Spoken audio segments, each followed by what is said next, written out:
Bapak Ibu, saudaraku sekalian, di doa pagi beberapa waktu yang lalu,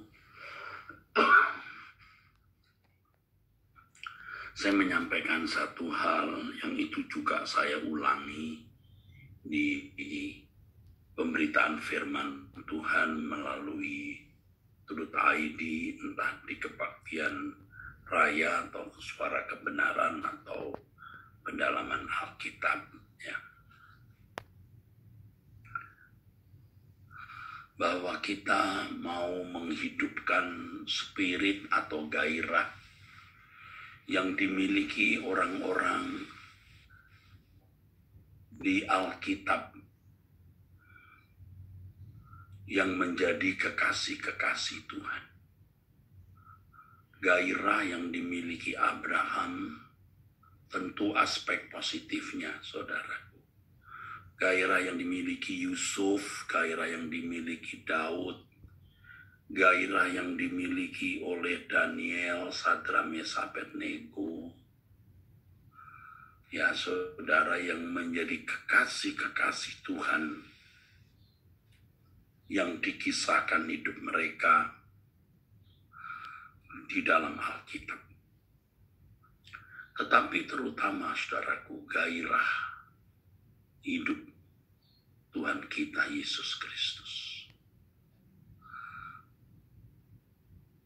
Supaya pengalaman luar biasa yang mereka alami, juga pengalaman yang mulia Tuhan kita Yesus Kristus, Anak Tunggal Bapa, juga kita alami.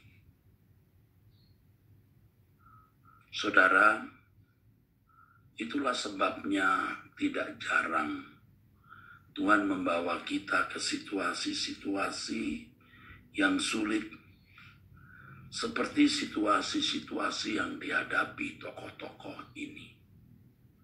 Abraham harus menunggu anaknya selama 1/4 abad. Di situ seakan-akan Tuhan lupa janjinya. Seakan-akan Tuhan tidak menepati janjinya. Sampai meninggal, Abraham tidak pernah menemukan, melihat negeri yang dijanjikan oleh Allah. Tetapi hanya dari jauh dia melihat. Dan menurut yang saya pahami, ia melihat dengan mata imannya atau penglihatannya. Sampai mati dia tidak menemukan negeri itu, saudara. Ia tetap menjadi orang asing di bumi ini. Begitu dalam Ibrani pasal 11. Kita bisa dibawa ke situasi hidup seperti yang dialami Yusuf. Teraniaya oleh saudara-saudaranya, ya, dibunuh karir hidupnya. Tetapi dengan cara itu Allah mengangkat Yusuf, saudara. Atau pengalaman yang dialami oleh Sadrak, Mesak, Abednego, Daniel. Atau seperti yang dialami Daud, yang sudah berbuat kebajikan kepada Saul, tapi Saul membalasnya dengan kebencian, iri, dendam.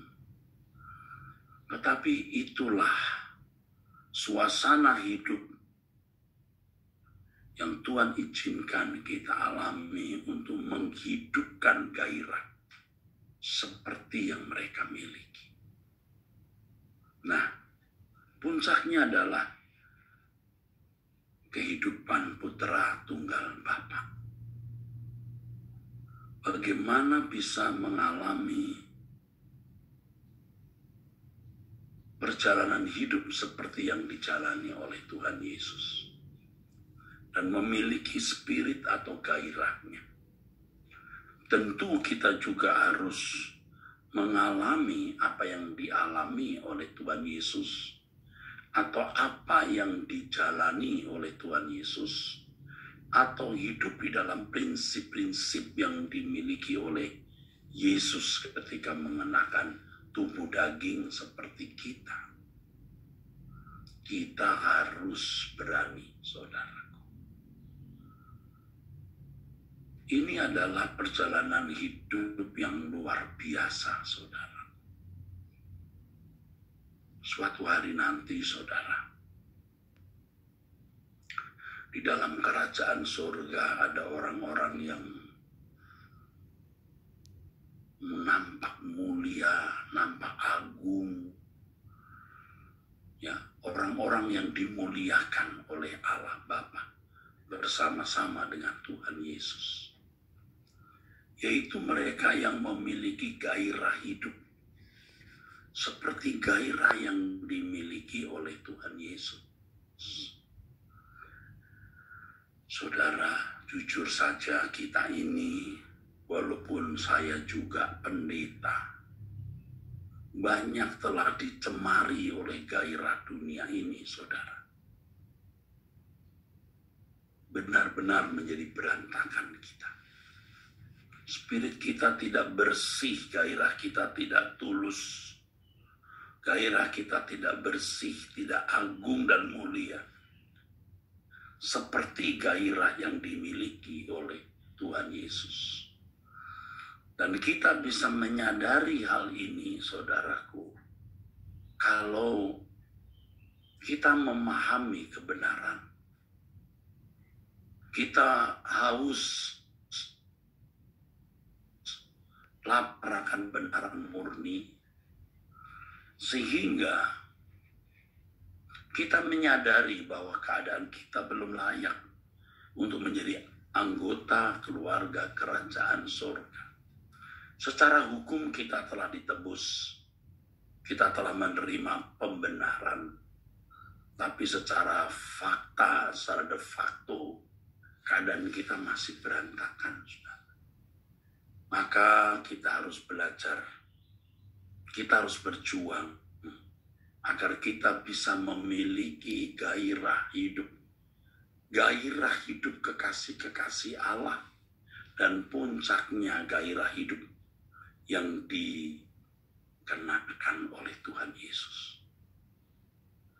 Rasul Paulus dalam Galatia pasal 2, 19-20 mengatakan bahwa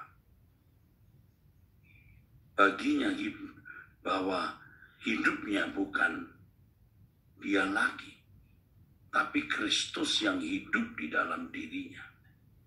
Ini bukan berarti Paulus memiliki dua pribadi di dalam dirinya atau ada pribadi ganda di dalam dirinya.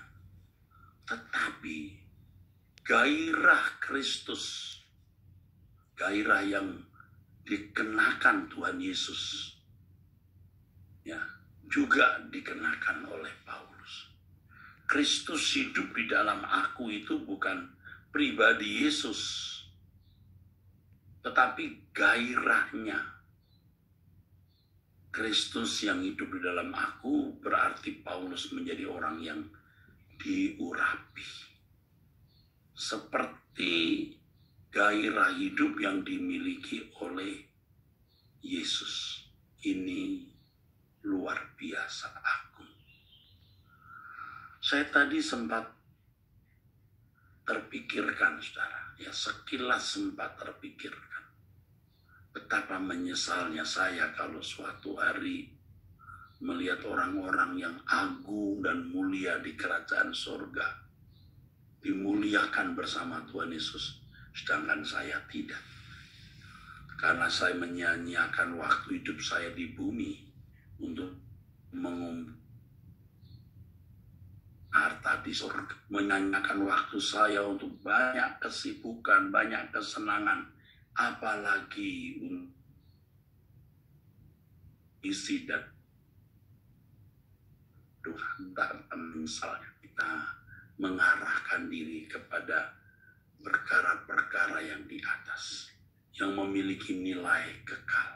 Mari kita belajar mengenakan gairah dari para tokoh-tokoh iman ini, dan puncaknya adalah gairah Tuhan kita Yesus Kristus.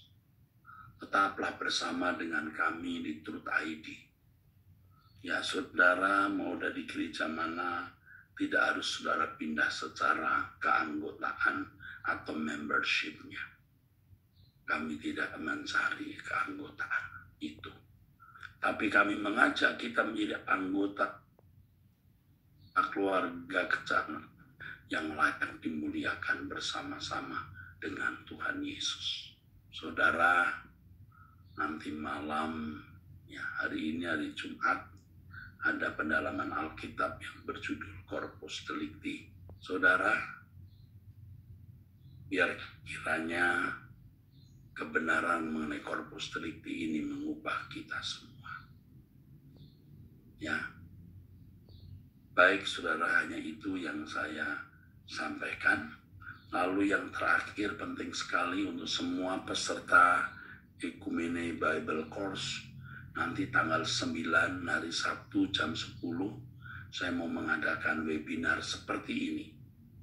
Khusus untuk saudara yang menjadi anggota Ekumene Bible Course. Khusus supaya saudara saya layani secara langsung. Saya mau berdialog dengan saudara melalui chatting dan tanya jawab langsung. Ya, ingat saudara yang menjadi peserta Ekumene Bible Course, saudara bisa ikut dalam webinar, akan dipilih linknya, bukan untuk umum. Tapi kalau saudara mau menjadi anggota, nanti akan diinfo bagaimana menjadi anggota Ekumene Bible Course. Baik saudara, Tuhan memberkati saudara-saudara sekalian ya. Sekali lagi nanti untuk menjadi anggota Ekumene Bible Course akan kami umumkan paling lambat besok pagi ya, kami akan beritahu ya. Atau nanti panelis admin akan memberitahukannya. Oke, mari kita berdoa. Bapa memberkati semua yang berdoa pagi saat ini. Menyertai langkah hidup kami, memakai malaikat-malaikat yang kudus. Pokoknya hati kami Bapa arahkan ke surga. Bapa persiapkan kami masuk kerajaan surga. Terima kasih Bapa dalam nama Tuhan Yesus Kristus. Amin. Sampai jumpa nanti malam jam 6:30 di Truth ID waktu Indonesia Barat. Tuhan berkati.